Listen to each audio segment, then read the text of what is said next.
Okay. Hello. So, in an effort to get to know our neighbors better, the Logan Tabernacle Concert and Lecture Series Committee, along with the Cache Community Connection, would like to continue to provide interviews with our Cache Valley residents. I'm Carol Fote, and I am pleased to introduce Erin Timm, who will be sharing her story with us. Erin, it's so nice to have the opportunity to get to know you. And we're doing pretty good on this, aren't we? Yeah. We've had a few little glitches, so we've had some sideline conversations here. Okay, Erin, let's start out with what actually brought you to Cache Valley? Well, it was me. Or more exactly, it was that Logan was such a really pretty city. My husband and I had come out to visit with my father and his family. And they live in Tremonton, so there isn't much to do there. So we would come into Logan to check things out. And I think I saw the Tabernacle building and a couple of other things, and it was just so pretty. That my husband and I pulled into, like, there's on Main Street in Logan, the old timey McDonald's, and we pulled in there and I was like, we gotta live here. This is such a cool place. The people seem really nice. It's so pretty. And I loved it. So, So did he have anything to say about that? not really. We knew his job was going to be downsized. He worked for the city of Fortuna in California. And we were looking for a better place to live with better hospitals and things like that. But no, I think he probably had other thoughts, but I was like, no, we gotta, this is where we need to be. And it turned out to be pretty dang true. So I think it was a good decision on our part. Well, I think it was too. So, Erin, I understand you have a condition known as albinism, which attributes to your sight impairment. Can you tell us a little bit about albinism? So albinism is a genetic condition. It's recessive. And so what that means is that both parents have to carry the recessive gene in order for you to get it. My grandfather on my father's side had ocular albinism, which means he just had the lack of pigment in his eyes and he had the visual impairment. So his eyeglasses were about 2 inches thick. But through the luck of the genetic lottery of life, my parents met, and 2 of their children had albinism, my older sister Shy and myself. And so that's just kind of how it works. My sister and I were born with all of it. So we have no pigment in our hair, skin, or eyes, and we had a more severe vision impairment than my grandfather. Although technically my grandfather probably shouldn't have been driving. But, the world was different back when he was young. So they were a little more permissive back then. There wasn't as much traffic. Perhaps that's it, because so that's,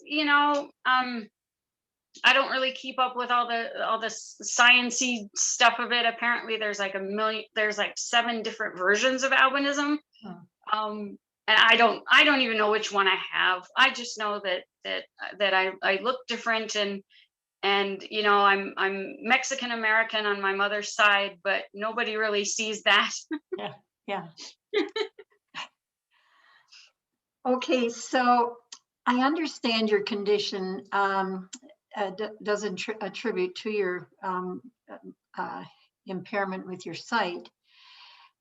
So life growing up and into your adult years even has probably met you with many challenges, not only from the impairment of your vision and your skin pigment, but challenges that people have put forth for you. So tell us about that.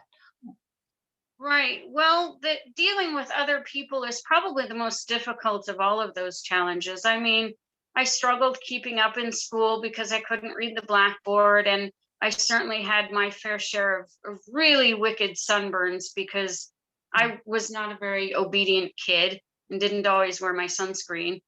But far, far worse than any of that was the extreme amount of bullying and mistreatment that I experienced growing up. I grew up in southern Utah, and it was believed, I don't know if it was believed back then that bullying was really good for you to toughen you up, or if people just didn't want to deal with it. I kind of suspect it was a little of both. But yeah, I would have to say that the experiences of bullying that I went through were pretty severe and pretty horrific. Um, you know, 0 stars, would not recommend. Um, you know, it's rough. It's rough when you're different, because kids can be extremely cruel, and adults can be cruel too. Um, if they don't understand your differences. And so yeah, I suffered a lot. And even now people yell things at me when I'm walking down the street. So I don't know. It's a struggle.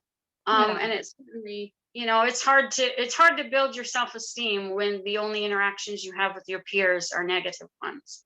Mhm. Um, And I know through our conversation, you had mentioned that sometimes people kind of shortchange you for what abilities you do have.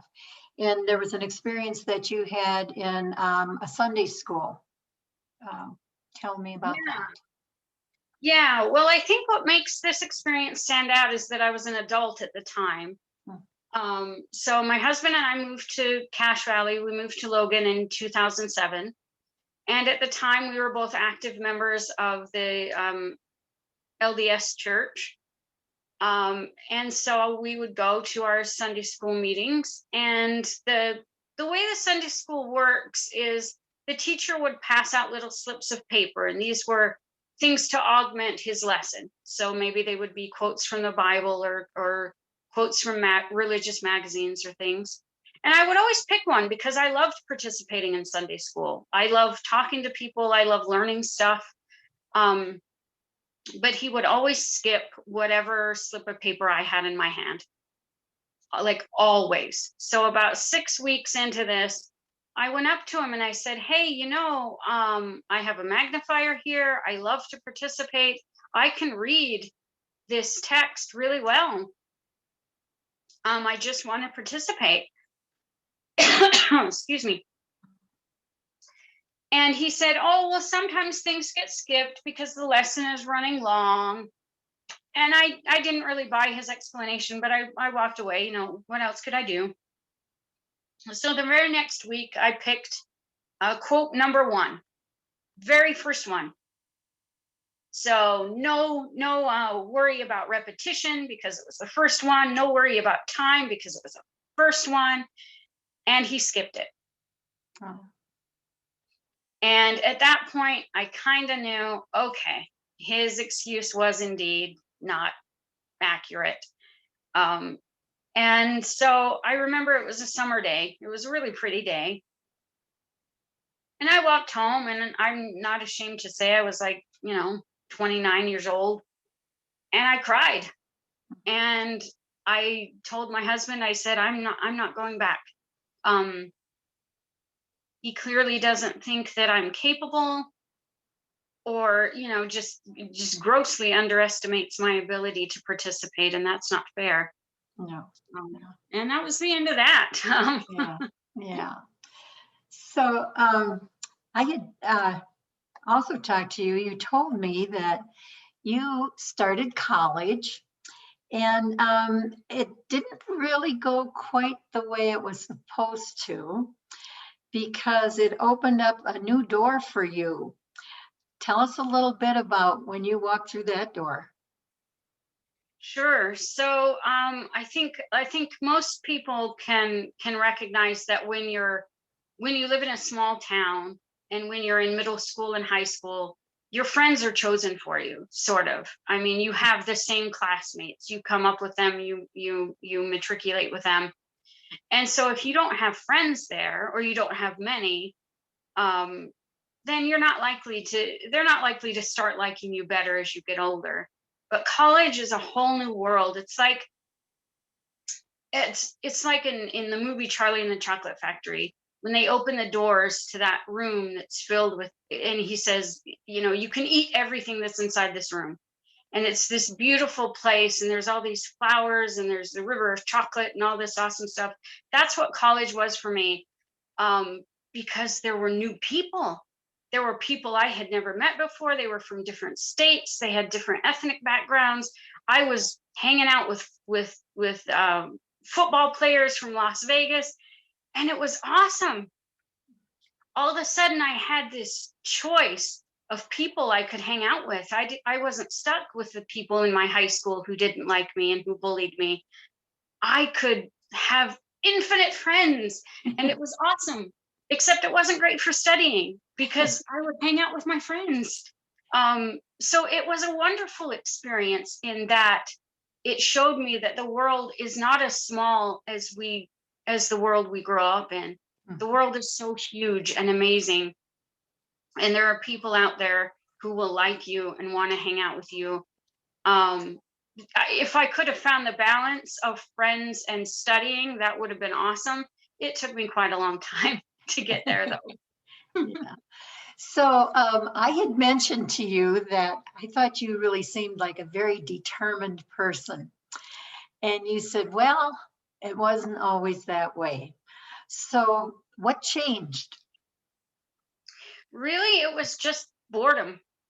Um, so when I started college at 18, I had to do a lot for myself because I lived alone, you know. So I had to walk myself to the grocery store, and I had to learn how to get to the bank, and so necessity sort of forced me to learn a little bit of independence. Um, but then I got married, and getting married was awesome, and my husband is awesome, and he helped build a lot of my self-esteem. But I let a lot of that independence go, what little I had, because he had a car. And so I could just rely on him to get me from place to place. And one day I was sitting at home watching Dr. Phil, and I was like, I hate this show. I want to do something else. I wanted to go to the library, but the library was far away, and I had to cross 4 streets to get there. And I was like, oh, I can't do it. And my husband works all day, and by the time he gets off work, the library is closed. And so I finally just said, this can't be a way to live. So I got a hold of vocational rehabilitation in California. And I said, what can you do to help me? And so I got some cane travel instruction, and I learned how to cross streets on my own. And at 29 years old, I walked myself to the library, and I got a stack of books, and it was awesome. But Good yeah, for I you. really just boredom necessitates it sometimes, just an itch, you know, a desire to get up and do something different. Mhm. Um, you know, yeah, that's what did it. And then I've sort of never looked back from that moment. You know, you did talk to me too about you had a desire to be a mother, and things didn't quite work out too well there. Do you want to tell us about that? Sure. So yeah, I basically, since I was a little kid, I when I was in third grade, I wanted 6 kids, and I had them all named. And the last two were a set of twins. Like I had this all planned out. And so I got older, and I was like, okay, I'd be happy with one or two. Um, in the spring of 2003, I had my first miscarriage. Mm. Um, and then 4 years later, in 2007, I had a second one. And I was only like 3 or 4 months along in both, but I already had names. I mean, I Mhm. saw these kids in my mind. And for a lot of years, I felt guilty about my first miscarriage because I was scared. I was like, holy crap, I'm pregnant. We live in a studio apartment. What am I going to do? Where am I going to put a kid? Like in the closet? And then I had a miscarriage. And so for many years, I carried that guilt with me. And I would express this sadness about my miscarriage in church and to family and friends. And people would say, well, it's for the best, don't you think? I mean, you Mm. and your husband both have disabilities. How could you be parents? And that really devastated me because the fact is, I'd been taking care of children since I was 11, and I was an awesome mom. I was great at it. I could calm down a crying kid. I knew how to deal with tantrums. I was pretty freaking cool. Hmm. And so it was devastating to me that people would believe that just because of my disability, that I couldn't be a good mom, because I already knew in my heart that I was. Yeah. And there were practical experiences that had taught me that I was good with children. So that's Yeah. pretty devastating, because you take the lot the miscarriage is sad enough, but when you add on to that the misconceptions of probably well-meaning people who are trying to comfort you by saying, yeah, but you wouldn't be that great at it anyway, it just Oh, makes it twice as hard. yeah, it does. Sure. Yeah. So, Erin, actually, I met Erin at a couple of writing workshops. We didn't really meet. We were attended the same one, and I did introduce myself to her after seeing her a few times, but I don't know that she remembered meeting me. There are lots of people there, but anyway. I want to know, you're very gifted in writing. You do a beautiful job. And I was always so impressed with what you would write. What does your writing do for you? Well, first of all, thank you for saying that about my writing. I think everybody who writes likes to hear good things about their writing, and then also at the same time doesn't know how to accept compliments about their writing because it feels awkward. So I appreciate that. I loved those walkabouts and writing workshops as well. Um, Writing is awesome. Writing does so much. So when I write, it allows me to tell bits and pieces of my story without overwhelming people. Because if I just walked up to you on the street and said, "Hey, my name is Erin. I had like this super traumatic childhood, and all of this crazy stuff happened to me," and you'd be overwhelmed. But through a series of poems, I can talk to you about growing up with alcoholic parents. I can talk about miscarriages. I can talk about rape. I can talk about these difficult topics and do two things.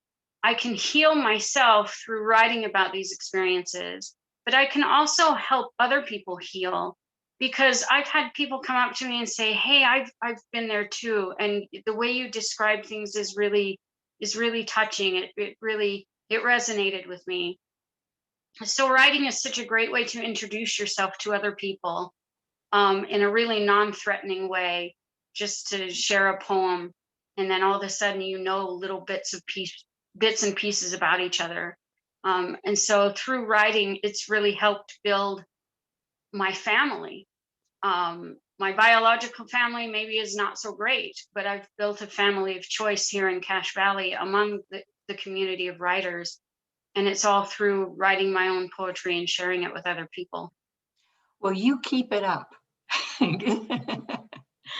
So, I do want to mention, we talked a little bit about your college, and for the sake of time, we'll just kind of put this in a little nutshell. Erin did continue, she went on to college and she did get 2 degrees, correct? Yes. And, Yes. Too bad. you got the partying out of your system, right? Well, the nerdy partying, we mostly played Magic the Gathering, so there wasn't a lot of toga parties or any of that normal college stuff that the movies tell you about. We were nerds, so but yes. Okay, so it was more of a silent trouble then. So, Erin, I want to know, what is your message to the community as to how we can all be better neighbors, and especially for those who may be considered different from ourselves? Right. I think the best way to do that is to just concentrate on your own sphere of influence. So for example, I'm a member of the Logan and Cache Valley writers community. So I would look around my particular community and ask who's missing. Um, and then try and reach out to those people. So if there's a lack of ethnic diversity, what you should do is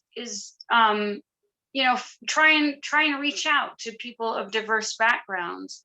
And the best way to do that is to, well, like I said, look at your direct sphere of influence. So if you host a book club, maybe start reading books from diverse authors, Black authors, Hispanic authors, authors from different countries, so that you're opening the world to those participants and reaching out to people of those different ethnic backgrounds to have them come to your book club. If you're a member of a church organization, look at ways that you can make your environment more welcoming and accepting to other people. So if you hold meetings in a building that isn't wheelchair accessible, maybe you should hold your meetings in a place that is. Maybe consider holding meetings in a place that's centrally located so that people with economic disadvantages can take the bus to get to where your meeting place is. And then the last thing I would suggest is reach out to members of your particular sphere of influence, whether it be PTA or a book club or writing group or whatever it is. And if there are diverse people there, ask them why they come and listen to them when they tell you what would make them feel more accepted and more welcomed. Because those of us who are in marginalized groups, we know our story and we know what makes us feel welcome and what makes us feel alienated.